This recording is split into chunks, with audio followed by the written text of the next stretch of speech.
اعوذ باللہ من الشیطان الرجیم بسم اللہ الرحمن الرحیم وقلنا یا آدم اسکن انت وزوجک الجنہ، اور ہم نے آدم سے کہا کہ اے آدم تم اور تمہاری بیوی جنت میں رہو، وکلا منہا رغدا حیث شئتما، اور جہاں سے چاہو بغیر روک ٹوک کے کھاؤ پیو، ولا تقربا هذه الشجرة فتكونا من الظالمین، لیکن بس اس درخت کے پاس نہ جانا کہ کہیں تم ظالموں میں داخل نہ ہو جاؤ۔ السلام علیکم ورحمۃ اللہ وبرکاتہ۔ اس آیت میں ایک عجیب سی بات ہوئی ہے کہ اللہ تعالیٰ نے حضرت آدم کو جنت میں رہنے کو کہا، اسکن انت وزوجکا۔ اسکن کا لفظ آیا ہے جو لفظ سکون سے ہے، یعنی چلتے چلتے رک جانے کو سکون کہتے ہیں۔ اخلد کا لفظ نہیں آیا ہے جس کا مطلب ہے ہمیشہ ہمیشہ رہنا۔ جب انسان دنیا کے امتحان میں پاس ہو کر جنت میں داخل کیا جاتا ہے تو اس کے بارے میں کہا جاتا ہے خالدین فیہا ابدا، کہ وہ ہمیشہ ہمیشہ کے لیے وہاں رہیں گے۔ لیکن اس وقت حضرت آدم کو اسکن کا لفظ کہا گیا، جس سے یہ ثابت ہوتا ہے کہ ان کا سٹے جنت میں ٹیمپرری تھا۔ اب جب حضرت آدم کو جنت میں رہنے کو کہا گیا تو یہ تھوڑا شاکنگ ہے، کیونکہ ہم جانتے ہیں کہ اللہ سبحانہ وتعالیٰ نے حضرت آدم علیہ السلام کو تخلیق کیا تو اس سے پہلے ہی یہ ڈیسائیڈ ہو چکا تھا کہ حضرت آدم علیہ السلام کو زمین کے لیے بنایا گیا ہے۔ ابھی چند آیتیں پہلے ہی ہم پڑھ چکے ہیں کہ اللہ تعالیٰ نے ملائکہ کو کہا، فرشتوں کا کہا، انی جاعل فی الارض خلیفہ، کہ میں نے زمین کے لیے ایک خلیفہ بنایا ہے۔ کرسچن سمجھتے ہیں کہ اللہ تعالیٰ نے حضرت آدم کو ان کی گناہ کی سزا کے طور پر زمین پہ بھیجا، لیکن مسلمان جانتے ہیں کہ انسان تو بنایا ہی زمین کے لیے گیا تھا۔ اللہ تعالیٰ نے ہمیں قرآن میں یہ بات بہت کلیئرلی بتائی ہے، جنت میں اس کا سٹے ٹیمپرری ہی تھا۔ پھر جنت میں بھیجنے کی کیا وجوہات تھیں؟ ایک تو حضرت آدم کو دنیا میں بھیجنے سے پہلے جنت میں سیٹل کر کے یہ بتانا مقصود تھا کہ انسان کو اللہ نے در حقیقت دنیا کے لیے نہیں جنت کے لیے بنایا ہے۔ دنیا صرف امتحان کا مقام ہے کہ اللہ کی خوبصورت جنت کے لیے کون کوالیفائی کرتا ہے۔ حضرت آدم اور حضرت حوا کا جنت کا ایکسپیرینس تمام انسانیت کے جینیٹک کوڈ کا حصہ بن گیا۔ ہم سب غیر شعوری طور پر جنت کے بے انتہا خواہش میں رہتے ہیں۔ خوب سے خوب تر کی تلاش، پرفیکشن کی خواہش انسان کی فطرت کا حصہ ہے۔ اس کی وجہ یہی ہے کہ ہر انسان سب کانشیسلی جنت کی تلاش میں ہے۔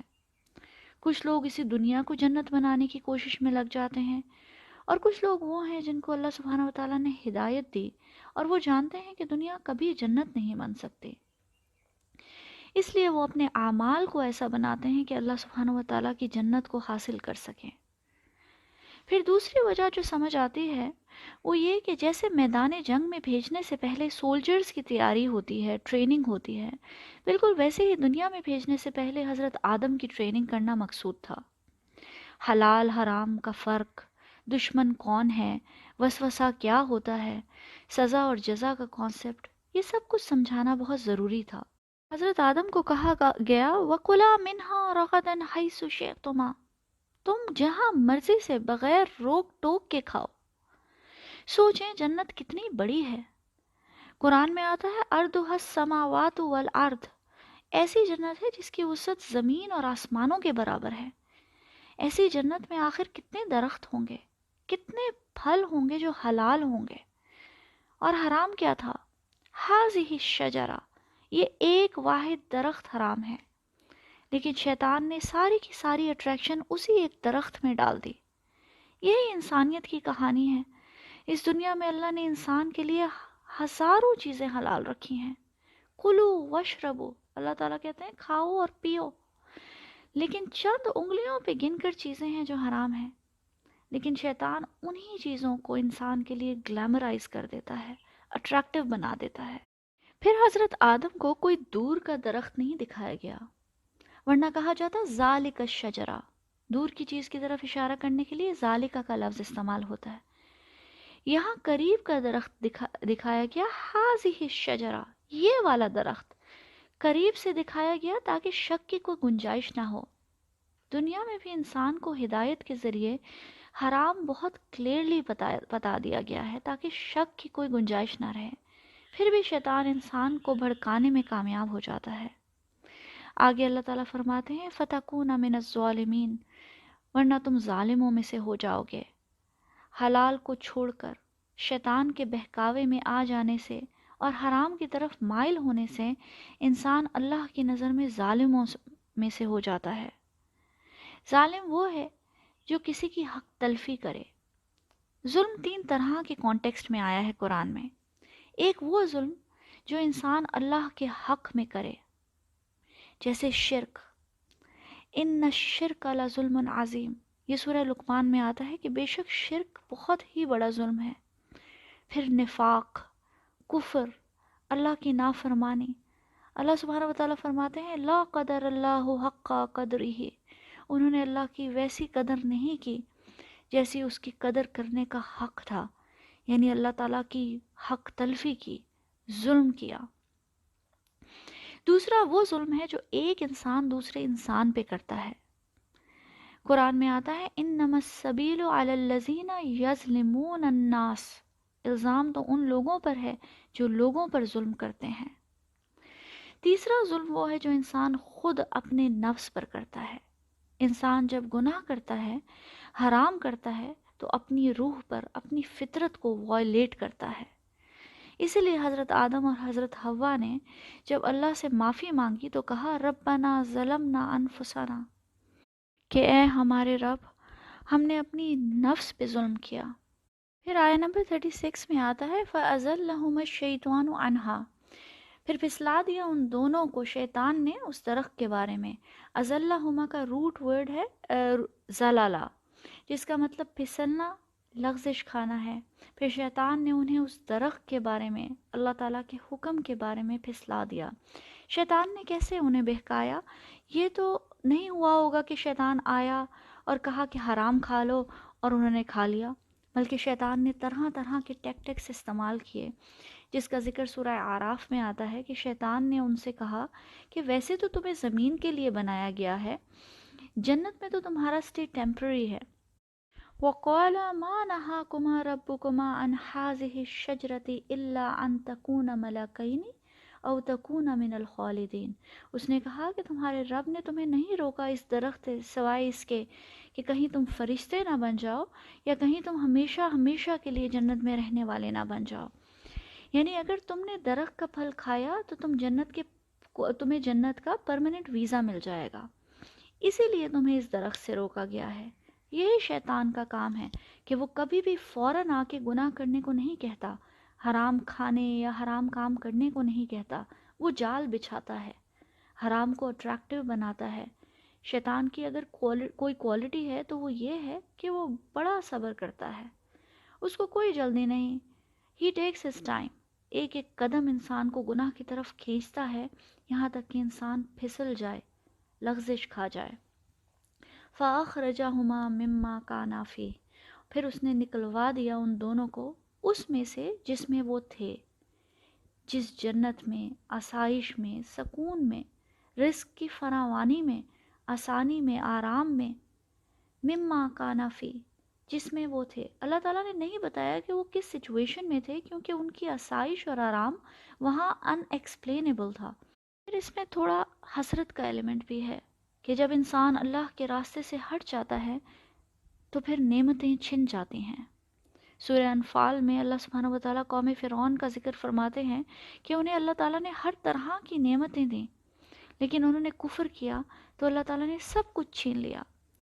اللہ تعالیٰ فرماتے ہیں ذَلِكَ بِأَنَّ اللَّهَ لَمْ يَكُ مُغَيِّرًا نِعْمَةً أَنْعَمَهَا عَلَىٰ قَوْمٍ حَتَّى يُغَيِّرُوا مَا بِأَنفُسِهِمْ، یہ اس لیے کہ اللہ تعالیٰ ایسا نہیں ہے کہ کسی قوم پر کوئی نعمت انعام فرمائے اور پھر اسے بدل دے جب تک کہ وہ قوم خود اپنے اندر کی حالت کو نہ بدل دے۔ یعنی جب تک کوئی قوم کفران نعمت کا راستہ اختیار کر کے اپنے حال اور اخلاق کو نہیں بدلتی، اس وقت تک اللہ تعالیٰ ان پہ اپنی نعمتوں کے دروازے بند نہیں کرتا۔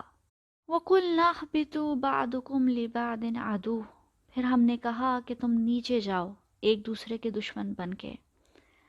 حبطا کا مطلب ہے نیچے گرنا، جیسے پتھر بلندی سے نیچے گرتا ہے۔ خوبصورت بات ہے کیونکہ دنیا کا مطلب ہی ادنا ہے، جنت ایک بلند مقام تھا جس سے نیچے گرنے سے انسان دنیا میں آ گیا۔ اہبتو سے یہ بھی پتہ چلتا ہے کہ صرف حضرت آدم اور حضرت حوا سے بات نہیں ہو رہی، ورنہ اہبتا کا لفظ استعمال ہوتا۔ یہاں پہ شیطان بھی آڈینس میں شامل تھا، یعنی ابلیس۔ اللہ تعالیٰ نے فرمایا کہ تم سب ایک دوسرے کے دشمن بن کے دنیا میں جاؤ۔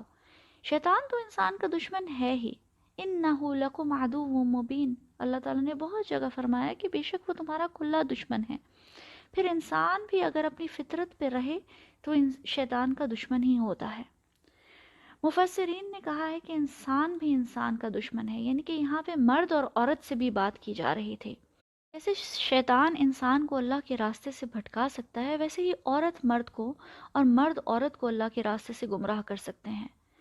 ہمیشہ سے ایک طرف تنگ نظر مرد ہیں جنہیں ہم میل شوونسٹ کہتے ہیں، جو سب رائٹ سب اقتدار مرد کے لیے چاہتے ہیں اور عورت کو پاؤں کی جوتی سمجھتے ہیں۔ دوسری طرف عورتوں کا ایک گروپ ہے جو فیمنزم کا جھنڈا اٹھائے ہوئے ہیں اور مردوں کو اپنا دشمن سمجھتی ہیں۔ بعضکم لبعض عدو، اور یہ دشمنیاں ہیں جن کے ساتھ اللہ تعالیٰ نے ہمیں دنیا میں بھیجا اور فرمایا وَلَكُمْ فِي الْأَرْضِ مُسْتَقَرٌّ وَمَتَاعٌ إِلَىٰ حِينٍ، تمہارے لیے دنیا میں مستقر ہے۔ مستقر کا لفظ قرار سے ہے، یعنی تھوڑی دیر کے لیے ٹھہرنے کی جگہ، جیسے سفر میں کچھ دیر ٹھہرے اور پھر آگے نکل گئے۔ آپ صلی اللہ علیہ وسلم نے فرمایا مجھے دنیا سے کیا مطلب، میری اور دنیا کی مثال ایسی ہے جیسے ایک سوار ہو جو ایک درخت کے نیچے سایہ حاصل کرنے کے لیے بیٹھے، پھر وہاں سے کوچ کر جائے اور درخت کو اسی جگہ چھوڑ جائے۔ یہ ہے مستقر، تھوڑی دیر کو رکنا۔ وَمَتَاعٌ إِلَىٰ حِينٍ، متاع استعمال کی چیز کو کہتے ہیں، ایسی چیزیں جس سے ضرورت پوری کی جائے۔ صفائی کرنی ہو تو جھاڑو متاع ہے، سونا ہو تو بستر متاع ہے، گھر بنانے کے لیے مزدور جو ٹولز استعمال کرتے ہیں وہ ان کے لیے متاع ہے۔ ان چیزوں سے کام تو نکالا جاتا ہے، لیکن ان چیزوں سے محبت نہیں کی جاتی۔ اس دنیا کی زندگی گزارنے کے لیے جتنی بھی چیزیں، ریسورسز، وسائل، رشتے اللہ تعالیٰ نے ہمیں دیے ہیں، وہ سب کے سب متاع ہیں، تاکہ دنیا بھی اچھی گزر جائے اور ان چیزوں کو استعمال کر کے ہم اپنا اصل مقصد یعنی آخرت بھی پا سکیں۔ متاع کا لفظ بہت ہی ڈیپ ہے اور قرآن میں بہت مرتبہ استعمال ہوا ہے۔ اس کا مطلب ڈیٹیل میں کسی اور دن ڈسکس کریں گے انشاءاللہ تعالی۔ اس طرح اللہ تعالیٰ نے ہمیں ہمارے والدین کو جنت سے نکال کے دنیا میں بھیجا کہ تمہارے لیے دنیا ادنا ہے، دشمنی کی جگہ ہے، شیطان کے ساتھ جنگ کا میدان ہے، اس میں کچھ عرصہ ٹھہرو، کچھ متاع، کچھ ٹولز استعمال کرنے کی چیزیں بھی ہیں، اور وہ بھی کچھ عرصے کے لیے، حتی الٰی حین۔ السلام علیکم ورحمۃ اللہ وبرکاتہ۔